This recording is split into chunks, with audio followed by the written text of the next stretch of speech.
2 വർഷത്തിനിടയ്ക്ക് തന്നെ ഇത്രയും ഒരു വിജയ ശതമാനം എല്ലാവരും പറയും സിനിമാ നടന്മാർ തമിഴ്നാട്ടിലും ആന്ധ്രയിലും ഒക്കെ സിനിമാ നടന്മാർ വന്നു കഴിഞ്ഞാൽ കാരണം പറ്റിയിട്ടില്ല. കഴിഞ്ഞ 20 വർഷം എടുത്തു നോക്കിക്കഴിഞ്ഞാൽ തന്നെ ചിരഞ്ജീവി വന്നു. പുള്ളിക്ക് ചിരഞ്ജീവി എന്ന് പറയാൻ തെലുങ്ക് സിനിമയിൽ 80-കൾക്ക് ശേഷം കണ്ട പുള്ളിൻ്റെ ഒപ്പത്തിൽ നിൽക്കാൻ വേറെ ഒരു നടന്മാരും ഇല്ല. എല്ലാവരും സെക്കൻഡ് ലെവലാണ്. പുള്ളി നമ്പർ 1 ആണ് അവിടുത്തെ. എന്നിട്ടും പുള്ളി പാർട്ടി തുടങ്ങിയിട്ട് ആദ്യത്തെ ഇതിൽ ഇലക്ഷനിൽ തന്നെ പുള്ളി 2 മത്സരിച്ചു.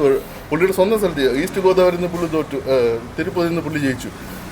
അത് കഴിഞ്ഞിട്ട് പിന്നെ പുള്ളിക്ക് സക്സസ്ഫുള്ളായിട്ടൊന്നും ചെയ്യാൻ പറ്റിയില്ല. കോൺഗ്രസുമായിട്ട് ലയനം പാർട്ടി ലയിപ്പിച്ചു.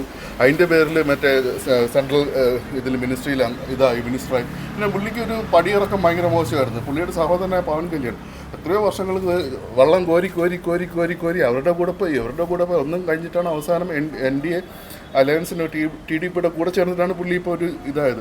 തമിഴ്നാട്ടിൽ വിജയകാന്ത് വന്നിട്ട് പുള്ളിക്കൊരു ചലനം ഉണ്ടാക്കാൻ സാധിച്ചെങ്കിലും ഒരു പ്രതിപക്ഷ നേതാവെന്ന് അപ്പുറത്തേക്ക് ആ ഒരു മൊമെൻ്റം പുള്ളി കണ്ടിന്യൂ ചെയ്യാൻ പറ്റില്ല. പിന്നെ പുള്ളിയുടെ ഹെൽത്ത് ഇതൊക്കെയായി. അപ്പം അങ്ങനെ ഒരു എന്താ പറയുക, അങ്ങനെ ഒരു വലിയൊരു ബിഗ് മൂവ്മെൻറ്റ് നടത്താൻ നോക്കിയിട്ട് സൗത്ത് ഇന്ത്യയിൽ വേറെ ആർക്കും പറ്റിയിട്ടില്ലായിരുന്നു. അപ്പോൾ ആ ഒരു സ്പേസിലേക്കാണ് വിജയ് ഇങ്ങനെ ഇടിച്ചു കയറി വന്നിട്ട് നമുക്ക് ഇപ്പോഴും സംശയം ഉണ്ടായിരുന്നു. കാരണം എക്സിറ്റ് പോളുകളിൽ ഒരു ഏജൻസി മാത്രമേ ഇത്രയും ഒരു 100+ ഇത് പ്രവചിച്ചിരുന്നുള്ളൂ.